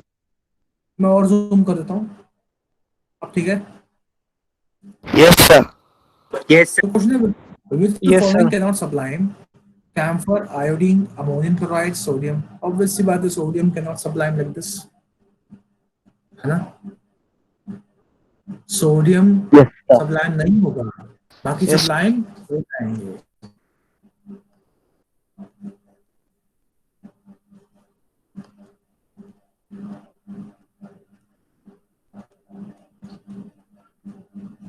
Next question. When heat is constantly supplied by a burner to a boiling water, the temperature of water during vaporization Does not increase. Will remain It will remain Yes, sir. constant. That is, does not increase. आप सभी को पता है जब vaporisation होगा, vaporisation मतलब liquid से gas का ट्रांसफॉर्मेशन होगा, तो temperature will remain constant because the energy supplied is used to break interparticle force of attraction.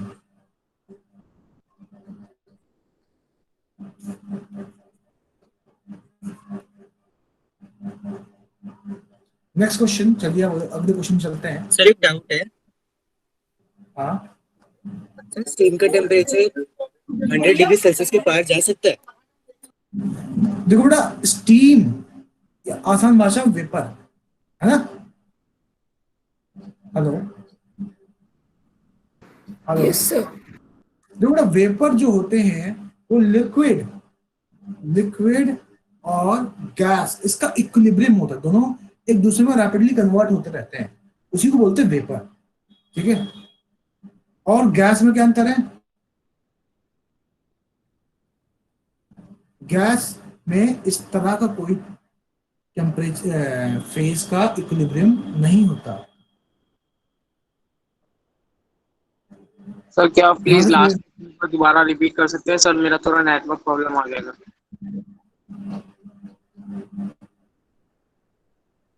बेटा मैंने बोला है कि जो आपका वो होता है, क्या बोलते हैं, वेपर्स होते हैं, they are in equilibrium with the liquid state, but gases में ऐसा कुछ नहीं होता कि गैसेस, मान लो कोई गैस है तो वो लिक्विड के साथ इक्विलिब्रियम में होगी।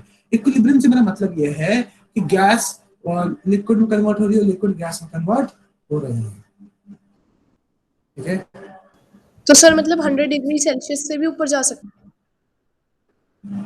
क्या बोल रहे हो बेटा? तो सर क्या कैसे टेम्परेचर बोल- 100 डिग्री सेल्सियस से भी ऊपर जा सकता है?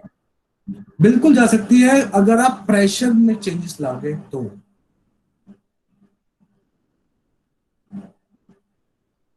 ठीक है? सर मुझे इसके क्वेश्चन विजिबल नहीं हो रहा सर, इसके सिर्फ ऑप्शंस दिख रहे हैं सर, मुझे क्वेश्चन इसलिए समझ नहीं आ रहा, मेरा नेटवर्क प्रॉब्लम हो रहा था सर थोड़ा। बेटा क्वेश्चन तो बहुत क्लियर है, क्या डाउट है, कहाँ दिक्कत है? हेलो, ठीक है? अभी का ठीक है? यस सर अब ठीक है।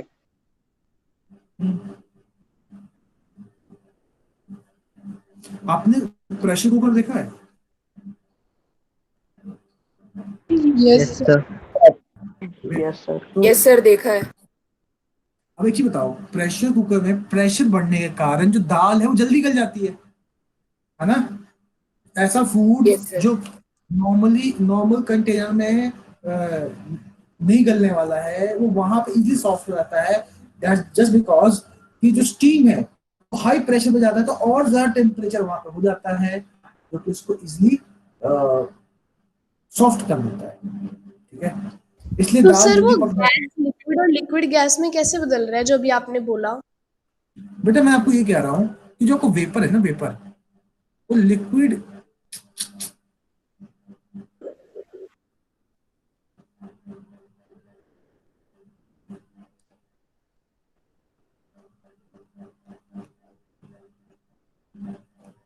बेटा मैं आपको ये कह रहा हूँ कि जो आपका जो वेपर होता है, vapour is in equilibrium with the liquid, ठीक है।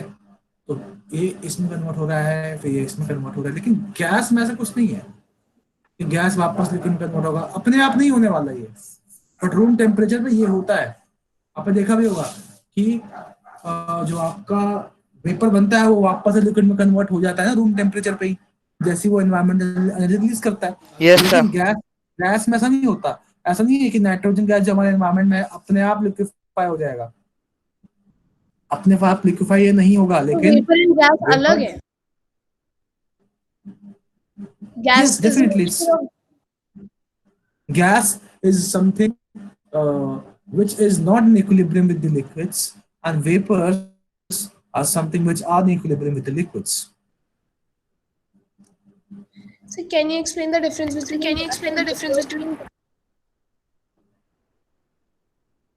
बेटा यही तो इन दोनों के बीच डिफरेंस है, गैस और वेपर का, ठीक है। कि सारे vapour gases and all gases are not vapors, but vapors can be a gas.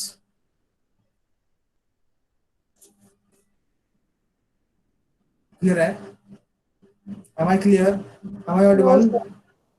बड़े सारे वेपर जो है वो तो गैस है ही, लेकिन वो vapour special kind of gases हैं क्योंकि वो लिक्विड के में भी कन्वर्ट हो सकते हैं room temperature.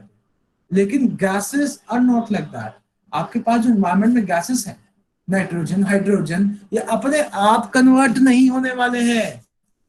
They are not in equilibrium with its liquid state. तो सर फिर जब वो इवेपोरेट होते हैं तो फिर तो वो अपने आप वेपर बन के दोबारा से पानी बन जाने चाहिए। कहाँ क्या बड़े क्या बोल रहे हो?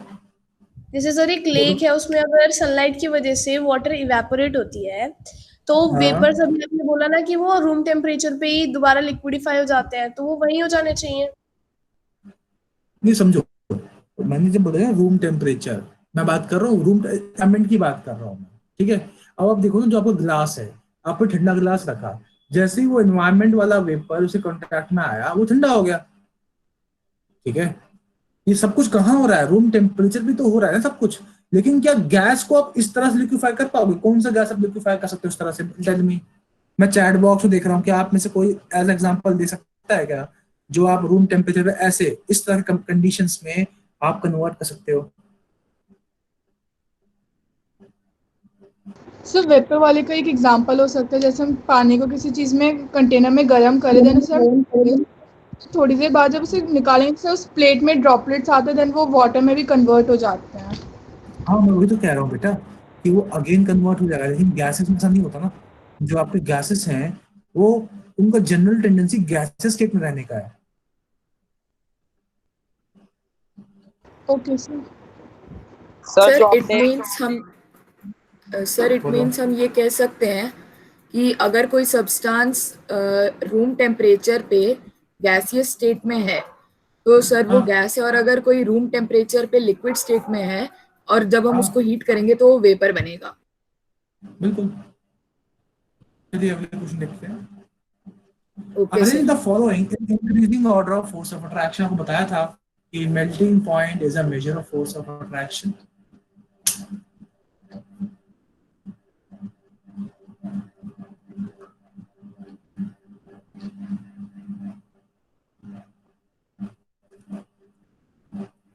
तो आपको पता है कि मेल्टिंग पॉइंट, अरे क्या melting point is major of force of attraction, ठीक है। जितना ज्यादा मेल्टिंग पॉइंट उतना ज्यादा फोर्स ऑफ अट्रैक्शन। यहाँ तक किसी को डाउट है? No sir. No sir. No sir.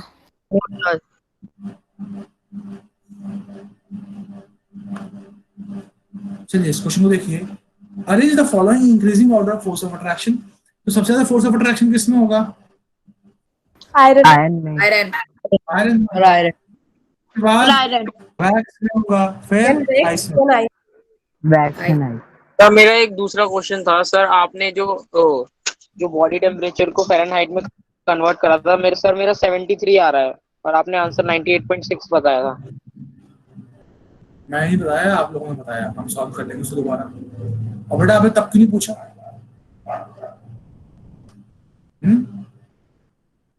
Sir एक बार बॉडी टेम्परेचर वाला। नहीं, मैं क्या पूछ रहा हूँ, पहले आप मुझे बताओ कि आपने मुझे तब क्यों नहीं बताया ये चीज कि आपकी दिक्कत आ रही है। क्या था? 37 था ना? Yes sir. सॉल्व कर इसको, क्या दिक्कत आ रही है इसको? इंटू सर 9 मेरा अपॉन 5, 7 9 जा 63, 3 9 जा 27, सर 333। इसको 5 से डिवाइड कर, 5 6 जा 30, 6 6 जा 30, 6 जा 30, so 66.3 and 32। मैं तो यार भैया मैथ भी सिखाएगा आपको, समझ में आया बेटा? Yes sir. बेटा मैथ्स पे तो ध्यान देना पड़ेगा, ऐसे तो दिक्कत हो जाएगी। कैसे निकलेगा जीएसटी ऐसी और मैथ्स में अटकोगे तो। अब देखो इस क्वेश्चन को, सबसे कम आइस वैक्स फिर आयरन अभी डिस्कस किया हमने। Next question, which of the following factor is responsible for the change in state of solid carbon dioxide when exposed to air। आप जानते हो जब एक एयर में आप रखोगे तो टेम्परेचर क्या होने वाला है? बढ़ने वाला है। और प्रेशर क्या होने वाला है? घटने वाला है। क्योंकि आप सभी को सिखाया था मैंने कि ड्राई आइस को हम कहाँ रखते हैं? हम ड्राई आइस को high pressure and low temperature low रखते हैं। टेम्परेचर। तो जब ये गैसेस फॉर्म में आएगा, गैसेस CO2 बनाएगा, ये कब बनेगा? जब टेम्परेचर हाई होगा और प्रेशर लो होगा। ठीक है, तो which of the following factor is responsible? Increase in pressure? No. Increase in temperature? Yes. Decrease in pressure? Yes. 2 and 3। ठीक है,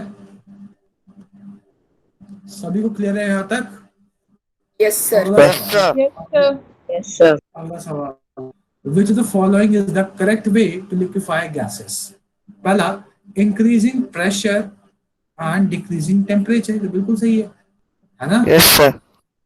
यस किसी को डाउट है इसमें? किसी को डाउट है इसमें? No sir.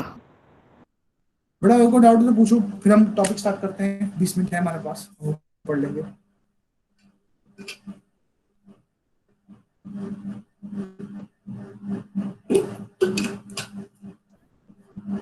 Yes, sir. Can you explain it? क्या बेटा, क्या एक्सप्लेन करना है? सर मतलब ये प्रेशर कुकर वाला एग्जांपल इसी के लिए था ना, किसके लिए? जो अभी आपने किसके पॉइंट लिए? बताया कि जब हम प्रेशर इंक्रीज करते हैं तो हमें टेम्परेचर वहाँ प्रेशर कुकर हम प्रेशर कुकर इसलिए यूज करते हैं ताकि बॉइलिंग पॉइंट वाटर का बढ़ सके। ठीक है, वाटर का बॉइलिंग पॉइंट बढ़ सके इसलिए यूज करते हैं। ठीक है, और गैसेस जो है वो इसलिए हम उसे कन्वर्ट कर सके। सर जो आपने प्रेशर कुकर का एग्जांपल बताया था वो यही पॉइंट सेटिस्फाई करता है ना? बेटा यहाँ पे गैस को लिक्विफाई कराया जा रहा है, ये इन डिफरेंट मैनर है। आप बेटे कैसे सेटिस्फाई कर रहे हो? वहां टेम्परेचर बढ़ा रहे हो, प्रेशर भी बढ़ा रहे हो, है ना? यहाँ देखो ना, क्या कर रहे हो आपने स्टव ऑन किया हुआ, गैस स्टव। ठीक है, तो क्या हो रहा है? आप प्रेशर भी बढ़ा रहे हो और टेम्परेचर भी बढ़ा रहे हो।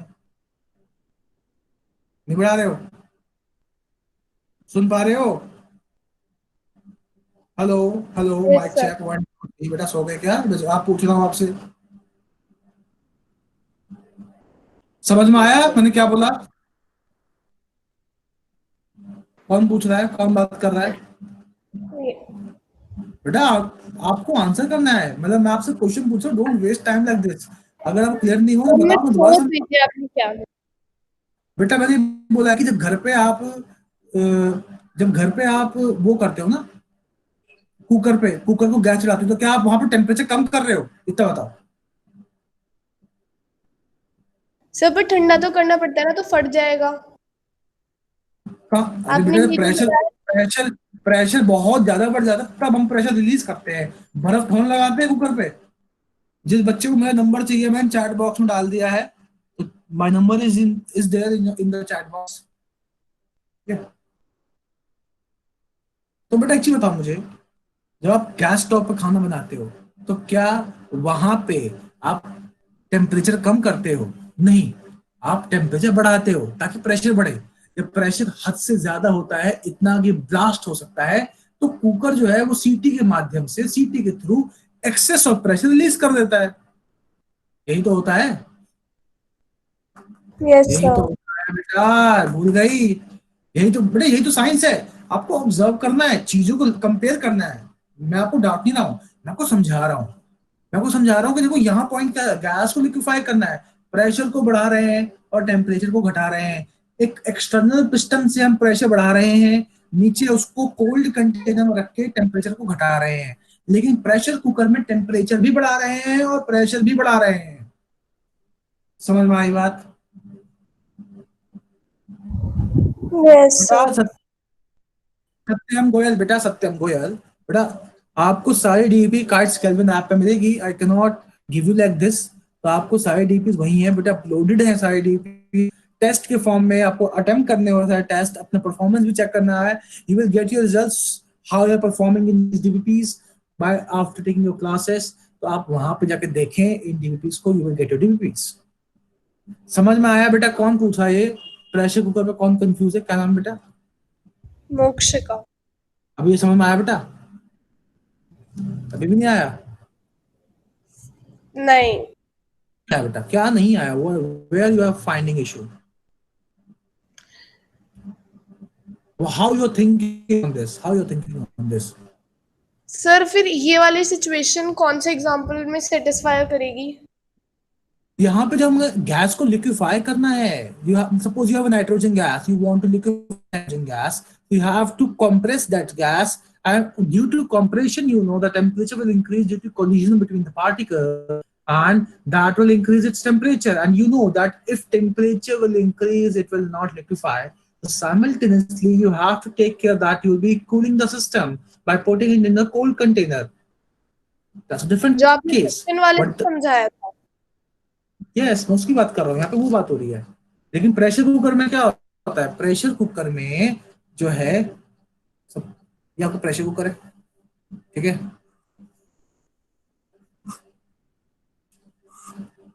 प्रेशर कुकर का नाम है केल्विन प्रेशर कुकर, ठीक है? और एक क्या बन गया वो है,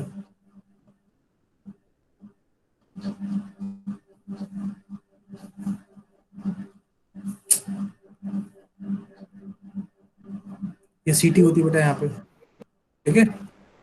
तो जो आप हीट करते हो ना, उसको हीट करते हो, मालूम है वाटर है, वेपर बनेगा, भाई तो बंद है, कहाँ जाएगा? तो ये इसी के साथ इक्विलिब्रियम में आता है, ठीक है? जो ये प्रेशर बन रहा है ना, इसको बोलते हैं वेपर प्रेशर, ठीक है? ये कंडेंस होता है, फिर वो फिर से वही होगा, वेपराइज होगा, वही चलता रहेगा साइकिल। ऐसे करते करते सर फिर हम तो इसमें टेम्परेचर इंक्रीज कर रहे हैं, तो ये हम ये सिचुएशन कैसे कह सकते हैं कि increase pressure and decrease temperature? Initially सुनो तो बात, इनिशियली ऐसा होगा, लेकिन जैसे जब टेम्परेचर बढ़ाते जाओगे ना, जैसे जब टेम्परेचर बढ़ाते जाओगे, वेपर के फॉर्मेशन का जो रेट है वो बढ़ जाएगा। Rate of formation of vapour will increase as compare to condensation, ठीक है? समझ रहे हो? ये बहुत ज्यादा होगा एज कंपेयर टू कंडेंसेशन। अब वेपर को जगह तो मिल नहीं रही है, तो यहाँ पे इतना ज्यादा प्रेशर होगा। अब एक लॉ है जो कहता है कि प्रेशर बढ़ाओगे तो टेम्परेचर भी बढ़ेगा, तो टेम्परेचर भी बढ़ जाएगा यहाँ पे। अगर टेम्परेचर बढ़ेगा तो ऑब्वियसली बात है, दो चीज यहाँ रखी हुई है वो सॉफ्ट हो जाएगी। समझ में आया मोक्षिका? Yes sir. और सर मैंने आपसे पहले भी एक और क्वेश्चन पूछा था सर, जैसे मतलब तालाब का जो पानी है वो सनलाइट की वजह से इवेपोरेट होता है, तो सर इवेपोरेशन नहीं पढ़ाया, इवेपोरेशन नहीं पढ़ाया अभी। हाँ बोलो, क्या डाउट है? बोलो पहले, बोलो तुम्हारा डाउट। सर आज मुझे डाउट है, समझ में आया। नहीं रुक जाओ बेटा, पहले मोक्षिका क्या डाउट है? ये तालाब है, ये पानी है, हाँ क्या डाउट है अभी इसमें? सर जो उनके वेपर्स होते हैं वो भी तो मतलब लिक्विडिफाई हो जाएंगे ना? या ऊपर जाएंगे आसमान में, वहां पे लिक्विफाई होंगे। सही बात है, इसको प्रेसिपिटेशन तो कहते बट हैं। फिर वो रूम टेम्परेचर नहीं है, वो भी तो ठंड है ना, गर्मी है, ऐसी तो है रूम टेम्परेचर। बट हो तो एनवायरमेंट में ही रहा है ना, आप ये बात समझो। It is all happening environment. वहां पे देखो, अगर आप आसमान की बात करो, वहां प्रेशर क्या है, कम है ना। आपने सुना है कि पहाड़ों में दाल खाना इजीली नहीं बनता, क्या आपको ये बात पता है? Yes sir. वहां पे Yes, sir. पहाड़ों पे खाना इसलिए easily नहीं बनता दैट बिकॉज एट माउंटेन्स की हम बात करें, वहां पे क्या होता है, वहां पे एटमॉस्फेरिक प्रेशर बहुत लो होता है। ठीक है, तो boiling point of liquid will also भी लो। पानी जो 100 डिग्री सेल्सियस से बॉइल होती है हमारे यहाँ पे, वहां पे और कम पे होगी, 90 पे हो जाएगी मान लो। ठीक है, तो यू कैन सी हियर, यहाँ पे बॉइलिंग पॉइंट कम हो गया है वाटर का। तो जो चीज 100 डिग्री सेल्सियस पे आकर के मेल्ट होती थी उस पानी में, या सॉफ्ट होती थी, क्या वो दाल इस टेम्परेचर पे गलेगी? नहीं गलेगी। No, ठीक है, sir. समझ रहे हो मैं क्या कर रहा हूँ? तो सर इससे हम उसको कैसे कलेक्ट कर रहे हैं? अरे कैसे करें समझो भी, तो वही तो मैं समझा रहा हूँ बेटा। अब समझो, जब आपका वाटर वेपर ऊपर जाता है आसमान में, तो प्रेशर कम होता है, तो बॉइलिंग पॉइंट जो है उस लिक्विड का वो भी कम होगा, यानी कि वो लो टेम्परेचर पे आ जाएगा, उसका बॉइलिंग पॉइंट कम हो जाएगा, तो कंडेंसेशन पॉइंट भी कम हो जाएगा, यानी कि वो वापस से क्या हो जाएगा, वो लिक्विफाई हो जाएगा। समझ में आया? सर यस फिर सर। यस मुझे सर। था, बोलो बेटा, समझो, सर ये जैसे समझो एक बात को। अरे समझो एक बात को, अगर मैं कह रहा हूं कि 100 डिग्री सेल्सियस किसी लिक्विड का बॉइलिंग पॉइंट है, यानी कि अगर 100 डिग्री सेल्सियस के साथ ही ये कहां जा रहा है, गैस में जा रहा है, और अगर थोड़ा सा भी चेंजेस मैं बैक साइड में कर दूं तो वापस लिक्विड बन जाएगा ना। तो 100 डिग्री सेल्सियस लिक्विड का क्या है, बॉइलिंग पॉइंट, और गैस का क्या है, कंडेंसेशन पॉइंट, काइंड ऑफ। इससे नीचे जाओगे तो गैस लिक्विफाई होगा, 100 डिग्री सेल्सियस नीचे जाओगे तो गैस लिक्विफाई होगा, 100 डिग्री सेल्सियस या उससे ऊपर जाओगे तो लिक्विड वेपराइज होगा। क्या इतनी बात समझ में आई सभी को? Yes sir. यस। सिमिलरली, अब एक चीज बताओ, मान लो कोई वाटर वेपर है एक्स, ठीक है, वो जब हाई ऑल्टीट्यूड पे गया तो उसका प्रेशर कम हुआ, तो बॉइलिंग पॉइंट भी उसका कम हो गया, तो पहले वो 100 था, अब मान लो वो हो गया 80 डिग्री सेल्सियस का। ठीक है, अब मुझे एक चीज बताओ, अगर 80 डिग्री सेल्सियस का बॉइलिंग पॉइंट है, यानी कि अगर 80 से ऊपर गया, 80 से ऊपर गया, तो वो लिक्विड गैस में बन जाएगा, उससे कम हुआ तो क्या बन जाएगा, वापस लिक्विड बन जाएगा। ऊपर प्रेशर कम होने के कारण टेम्परेचर भी कम होगा। ठीक है, अगर मैं बात करूं ना हमारे जो स्ट्रेटोस्फेयर, आइनोस्फेयर, यहाँ तो टेम्परेचर -298 274 डिग्री सेल्सियस, इस लेवल के टेम्परेचर होते हैं बेटा। ठीक है, अगर मैं एटमॉस्फेरिक लेयर्स की बात करूं तो नेगेटिव टेम्परेचर होते हैं वहां पे। हेलो? तो सर इसलिए अब वो कंडेंसेट हो जाएगा। हाँ, तो वहां कंडेंसेट होगा। ऊपर से आप देखो उसका बॉइलिंग पॉइंट भी कम हो गया, तो और इजिली कंडेंसेट होगा। पहले वो 100 डिग्री पे उसका बॉइलिंग पॉइंट था, अब 80 हो गया। मैं जनरल आइडिया दे रहा हूँ, ऐसी कोई फिक्स वैल्यू नहीं है ये। अब 80 पे हो जाएगा तो इजिली लिक्विफाई होगा, लिक्विफाई होते ही क्या होगा, बरस जाएगा वो रेन के फॉर्म में।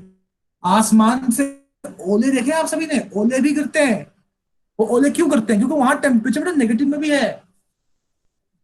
ठीक है, आपने एटमॉस्फेयर के बारे में पढ़ा होगा ना, हाइड्रोस्फेयर, स्ट्रेटोस्फेयर, आइनोस्फेयर, पढ़ा नहीं पढ़ा?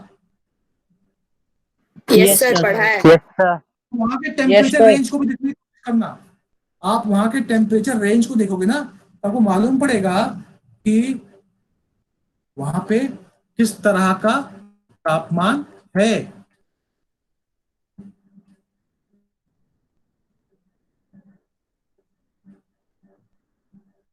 फाइंड आउट, एक डायग्राम देख रहा हूं जो मैं आप लोगों के लिए निकाल के जा रहा हूं, जिससे कि आपको आइडिया मिले।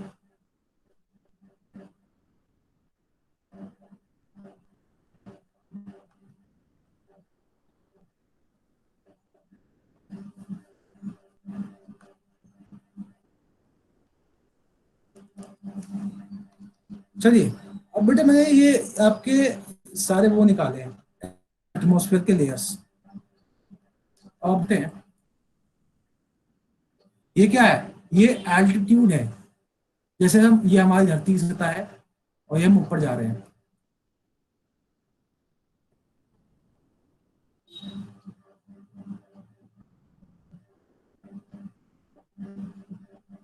ओके, अब एक चीज देखो, ये आपका थर्मोस्फेयर है, ये आपका टेम्परेचर देखो, टेम्परेचर यहाँ तो क्या, मान लो रूम ठंड का मौसम है, 20 डिग्री सेल्सियस तापमान है। अब आप 10 किलोमीटर ऊपर गए -60 हो गया, स्ट्रेटोस्फेयर तक आए माइनस कितना आ गया, यहाँ पे -20 आ गया। अब यहाँ देखो कितना है थर्मोस्फेयर पे, 40 डिग्री सेल्सियस। ठीक है, तो इस तरह टेम्परेचर वेरी करता है। यहाँ देखो मेसोपॉज पे देखो कितना है, -80। तो आपको लगता है कि ये टेम्परेचर काफी है आपके वाटर वेपर्स को कंडेंसेट करने के लिए, या फिर जो ओले गिरते हैं उसको बनाने के लिए? ये टेम्परेचर का रेंज, ये जो टेम्परेचर का वेरिएशन आपको दिख रहे हैं, आपको लगता कि ये टेम्परेचर है ये सफिशिएंट है? ये नेगेटिव टेम्परेचर, या ट्रोपोपॉज पे देखो आप नेगेटिव है, फिर आप मेसोपॉज पे देखो, मेसोस्फेयर रेंज पे देखो यहाँ भी नेगेटिव है। तो आपको लगता है कि ये टेम्परेचर सफिशिएंट है आपके वाटर वेपर्स को कन्वर्ट करने के लिए? Yes sir, more than sufficient. Mokshika, can you hear me? अभी भी कंफ्यूज है बेटा तू? Yes sir, understood. ठीक है, और आप सभी ने सुनो कल्पना चावला की जो हमारे एस्ट्रोनॉट थी, उसकी स्पेस शटल था, क्रैश हो गया। तो वहां सा जितना मैंने समझा एक छोटा सा होल था, उस होल के कारण पूरा स्पेस शटल क्रैश हो गया था। अब बेटा यहाँ पे देखो, यहाँ पे टेम्परेचर इतना है, इसको आइनोस्फेयर, ठीक है, तो वहां सीधा वो ओजोन लेयर होता है, यूएस आ रही हैं, तो वहां पे हल्का सा भी अगर मौका मिलेगा तो पूरा वो जल जाएगा। ठीक है, तो you have to be very much precaution, you have to take very much precaution when you are in space. छोटी सी गलती और खेल खत्म। समझ में आया सभी को? Understood sir. Yes sir. Sir मतलब आप कह रहे हो कि अगर टेम्परेचर भी बदलता है तब भी इफेक्ट पड़ता है, इसी वजह से वहां पे वो कंडेंसेट हो जाता है। Exactly. Okay, sir. Thank you. And I hope these diagrams are very much interesting. I find all these things very much interactive because I am very easily, I can show all these things which are available on internet, which is not feasible in regular classes. So I believe personally that these classes are much better than offline classes, and I hope you all are enjoying this to the best of your capacity. सभी को समझ में आ रही है इन classes में? सभी को मजा आ रहा है? Yes sir. Yes sir. Yes sir, we are enjoying. That's good. That's good.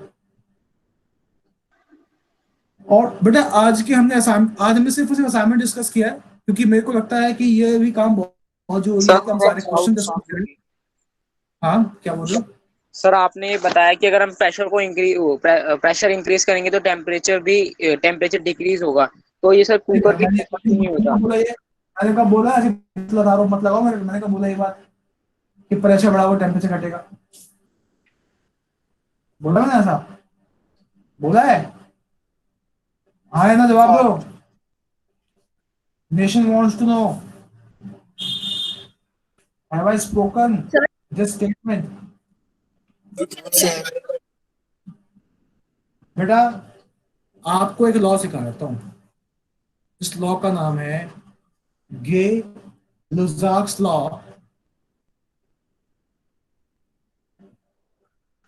बताऊंगा सारे लॉस, पर ये जो लॉ है ना, ये प्रेशर और टेम्परेचर के रिलेशन को डील करता है। ये बताता है कि प्रेशर और टेम्परेचर के बीच में क्या रिलेशन है। ये कहता है कि अगर मैं वॉल्यूम कांस्टेंट कर दूं,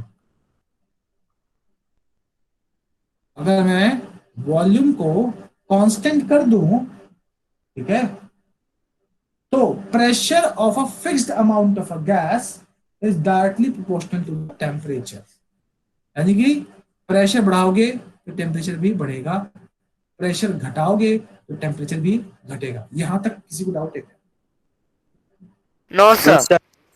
तो दोबारा मत बोलना ये बात कि प्रेशर बढ़ेगा तो टेम्परेचर घटेगा। आप तो पूरा लॉ बता दिया, तब से मैं बच रहा था इस लॉ से, क्योंकि मैं चाहता था ये सारे लॉज एक साथ बताऊं। बट मुझे लगता है कि आप कंफ्यूज हो रहे हैं बार बार लॉस इस रिलेशन को लेकर। तो रिलेशन आप लोगों को हमेशा याद रखना है। ये बहुत इंपॉर्टेंट गैस लॉ है, जो बताता है कि अगर आप किसी फिक्स्ड वॉल्यूम का गैस लें, फिक्स्ड अमाउंट ऑफ गैस लें, उसका वॉल्यूम कांस्टेंट कर दें, तो जो प्रेशर है उस गैस का that is directly proportional temperature.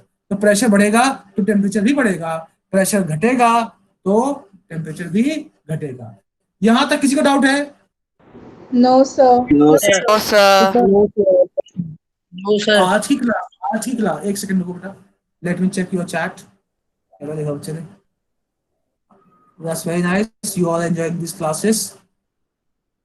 I'm very happy you all are finding these things very interactive, because yeah, this is interactive because कहीं ना कहीं आप मुझसे बात भी कर पा रहे हो, ऐसे ब्यूटीफुल डायग्राम से हमें फटाफट मिल रहे हैं। क्योंकि इस डायग्राम को बोर्ड पे बनाने का मतलब है almost it will be taking around 10 to 15 minutes. तो ये डायग्राम इजीली ने पिक किया और हमने इजीली डिस्कस भी कर लिया, ठीक है। Yes, this is very much efficient way of learning. That's a very efficient way of learning, and we have dealt with all the question today. We have learned about the concept and approach we need to put in all these MCQ type question, because I hope you all can see that अब जो है ना CBSE भी अपना approach change कर रहा है। आपने देखा होगा MCQ टाइप क्वेश्चन अब आना स्टार्ट हो गए हैं। That's a clear sign that soon you will be observing n number of MCQ type pattern in your examination, whether it's CBSE or any competitive exam, because I believe personally that is a much better way to find precise difference between the two candidates with the help of this MCQ type question. तो हम kelvin में बेटा आपको CBSE तो सिखाते ही हैं, हम आपको ये भी सिखाते हैं कि कॉम्पिटिटिव एग्जाम में कैसे भागना है और जीतना भी है। These all things, whatever we are discussing, you will find all these things relative in your examination center.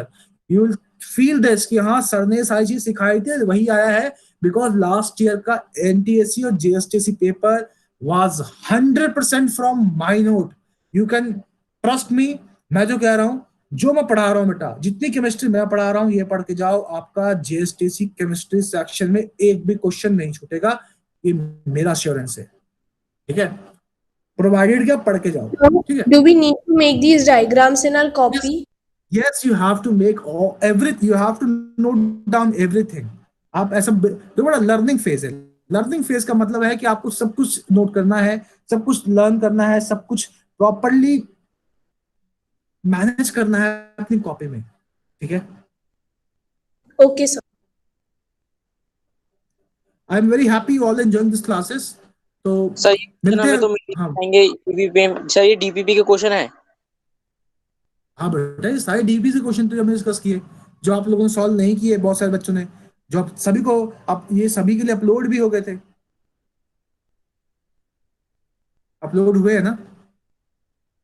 तो सर आपने जो DPP यस सर अपलोड भी होगा, वो सब DPP के ही है। नो सर, हमें तो 2 DPP के अलावा कोई और क्वेश्चंस नहीं मिले।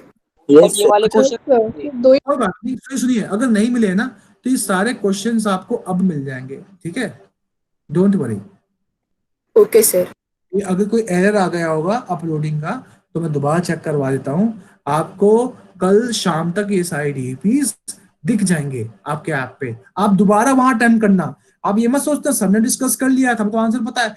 Use your mind, try to think कि क्या आप खुद से आंसर को रिप्रोड्यूस कर पा रहे हो, ठीक है। क्या आपको जो कंसेप्ट सिखाया गया क्या आप वो लगा पा रहे हो, ठीक है। I am very happy you all enjoying this classes. So let's end today's class.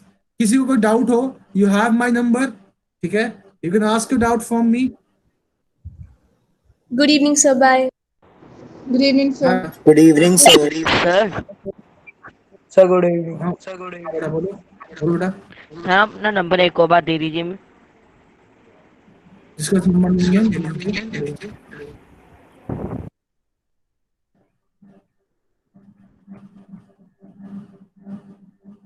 Good night.